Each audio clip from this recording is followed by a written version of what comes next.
Out here in Hastings today with Tom Mackey Sr. We're going to teach you something. We've been doing a lot of these, and I know a lot of you guys really like these when we can get right up close to these race cars and find out what they're all about. There's Tom. You can see he's with us right now. He was a two-time winner last year, won at both Brewer and Fulton.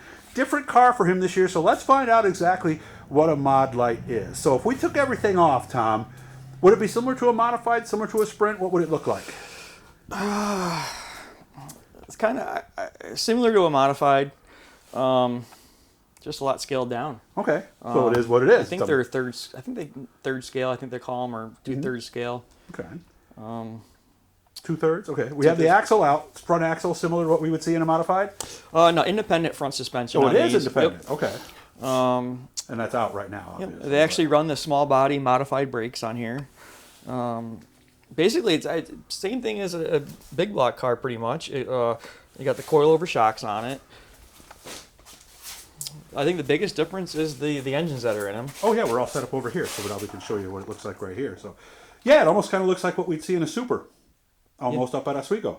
Very, very simple cars. Okay. Easy to work on. That's a nice thing. Okay, disc brakes all the way around? Disc brakes all the way up. Okay, so it's not a single brake like some cars. What is the engine? Because I know years ago it was pretty much whatever you wanted to do, but it's not that anymore, they scaled them right? down to max 1,000 cc engines. This is a Suzuki Gixxer 1000 motor. A lot of guys are running the newer, like 2020 motors now. This is 2013 that's in here. Are these hard to find? They're hard to get. As soon as someone posts them for sale, they sell instantly. To guys like you, or they're just they can't keep them. Okay, how much horsepower are we talking roughly? What's the range? I think they're between like 180 and 210. And what does this car weigh? 1325 with me in it, which is supposed to weigh, so it's give or take around there. So really, the horsepower to weight ratio is very similar. Yeah. To a Sportsman or something like that. Okay, carbureted, fuel injected, right? Fuel injected. Okay. What goes wrong on these? What happens over the course of a race night? My biggest issue that I have is either the clutch or the fuel injectors get clogged a lot because it's so dirty. You have to clean them out. True, I could see that. Honestly, as long as you change the oil every 3 races and just check everything, I mean, you can run a couple seasons on these motors and still run them good. Exhaust stock, or is there something No, else this we're is doing the new Yoshimura exhaust that came with a stock one, but I started running these last year and I love them. What makes it different? Just better back pressure? Just all better all around, and plus it has a port where you can check the air ratio in it. Oh, really? Okay. And you can follow that down. Muffler on there, obviously? Yep. Okay. And it comes right out down there? You aim it down to the bottom? Yep. And then there's a little spot for a port. We don't have the gauge hooked up, but we try to run it. Okay. I have a engine guy that comes to the track with me and helps adjust everything. Okay. And obviously we are running a window net. Unfortunately, we're running a window net. What do you mean unfortunately? One of them rules that just doesn't make sense to us, but it's what they want us to do. Well, you sit down in there pretty good, don't you? It all depends how your cockpit is. I don't think my arms are going to fly out, but like Doug Williams had a crash, his arms were hanging out the window when he was flipping. I understand the safety. It's just one more thing that we have to take down to get out of these cars. That's true. And of course, what's the system you got here? Because I know some people use the old GM seatbelt attachments to get it in. Just a push button one. Okay, so what do we do to get out? Got to get out quickly. Well, we get out of the roofs on these. Oh, that's right. Okay, so it's not for that then. No. Okay, we're gonna have Tom take that off again so we can look inside the cockpit.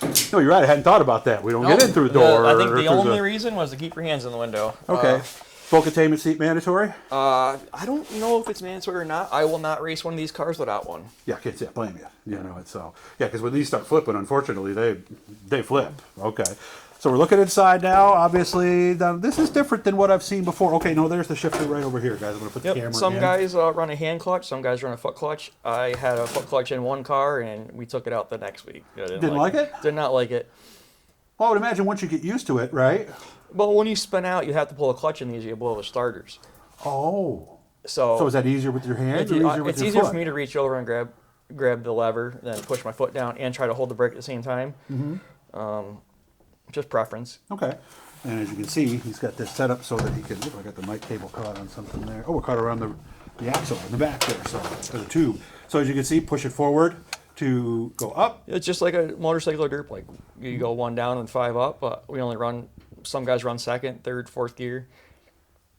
And of course, we're squeezing it to just like on a motorcycle. Yep. To engage the clutch and releasing it. Do you start in second? Starting first? It depends what track it. I usually start at first at Brewerton, and maybe second or third, or second gear at Fulton, and maybe shift to third. It just all depends. We've been messing around with gearing a lot, so that's Okay. different every time. What gear are you in going around the track at Brewerton? I run second gear at Brewerton. I was running third, but we found it was a little better in second gear. Okay, and Fulton probably third? I don't want to give that one away. Oh, okay, all right. Well, I understand. See, that's why I ask these questions, because every now and then I do go too far. And obviously, this is one thing I noticed on these mod lights a few years ago. The radiator's in the back, and you told me it's not necessarily for any reason. It's just that space is a problem. Yeah, I think I noticed a few guys.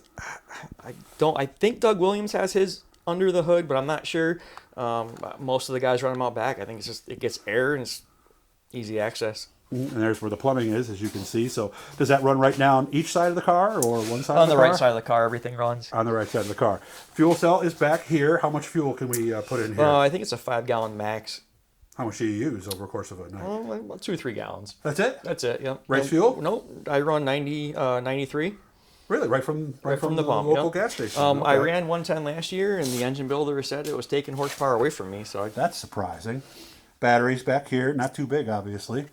Or is it a full-size battery? full size battery in this Okay. one. Yep. All right. Rear. Now this is where we get into the stuff like last year. So obviously, are the axles the same size, or is one bigger or shorter? Oh, than the left other? side is a lot longer than the right side. Mm-hmm. Basically, they're just a mini version of a modified. That's it. Yep. That's all it is, right there. Quick So, change rear end, quick change gears. The axles come out just like the one modified. How many sets of gears do we have? I use 6 sets of gears depending on what the track's like. Okay, let's keep going around. We'll go around the back here. Bumper is off, obviously, right now. There you see the fuel line coming out right there. And there it goes, and that runs right down the side of the car. And one's for pressure, is it? Or? One is a return line, one's for a vent, and the other one is for the inlet to put gas to the motor. Gotcha, okay. The suspension's a 3-link, like you'd see in like the old IMCA's. Oh, yeah. Mm-hmm. We cannot update and do like a 4-link like the mods are doing. You cannot. We Okay. cannot do that. Is that going to change, do you think, somewhere down the road, maybe? I don't think so. Okay. And there's the radiator, by the way, and obviously we have a fan on there. Don't worry, Courtney, I'm making sure I don't get you in there. So obviously, does that kick on, or do you have a switch for that, or both? I think this car kicks on. My old car had to hit a switch. Okay, so that's what it is, and he'll be having the body on there. Sometime later, there you see the other side of the car, the coilover suspension. Axle's easy to change, Yeah, you take this cover off right here, and they slide right out. and that's it. That's pretty much it. Cool. So we'll come back sometime, and don't worry, Courtney, I'm not getting you. We'll come back sometime when the body's actually on there, and we'll do another one of these at the track. So, hey, man, I really appreciate you making time for me today, and let me see what this thing's all about. Thanks, man. Now you guys know what a mod light is. Hit that blue E down there. Follow us on Instagram, Doug Elkins Racing. And no, Courtney, I did not get you in the shot once. Keep subscribing, guys. Keep liking. And if you can help us out, the PayPal's right there, man.